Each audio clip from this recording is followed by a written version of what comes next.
అందరికీ హాయ్ అండి. ఈరోజు వీడియోలో నేను రైస్ రవ్వ ఉప్మా ఎలా తయారు చేసుకోవాలో చూపిస్తాను. రైస్ రవ్వ ప్రిపేర్ చేసుకోవడం రాని వాళ్ళు అయితే మాత్రం కమెంట్ సెక్షన్లో కమెంట్స్ చేయండి. నేనైతే ఒక వీడియో చేస్తాను.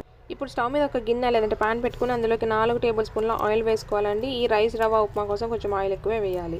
1/2 టేబుల్ స్పూన్ ఆవాలు, 1 టేబుల్ స్పూన్ శనగబెళ్ళు, 1/2 టేబుల్ స్పూన్ జీలకర్ర వేసి ఫ్రై చేసి ఆ తర్వాత 2 మీడియం సైజు ఉల్లిపాయని కట్ చేసి వేయాలి.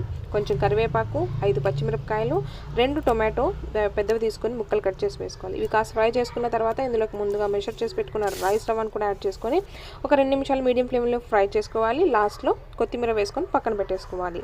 ఇప్పుడు స్టవ్ మీద వేరొక గిన్నె పెట్టుకొని రైస్ రవ్వ మెషర్ చేసిన గ్లాస్తో 3 గ్లాసుల వాటర్ వేసుకొని కొంచెం రాళ్ళు ఉప్పు వేసుకొని వాటర్ని వెలిగించుకున్న తర్వాత ఫ్రై చేసి పెట్టుకున్న రైస్ రవ్వలోకి వాటర్ని వేసేసుకొని మొత్తం బాగా ఉండలేకుండా మిక్స్ చేసి మూత పెట్టేసుకొని మొత్తం బాగా అడుగంటుకోకుండా కలుపుకుంటూ మధ్య మధ్యలో లో ఫ్లేమ్లో పెట్టుకొని ఉడికించుకుంటే వేడివేడిగా రైస్ రవ్వ ఉప్మా రెడీ.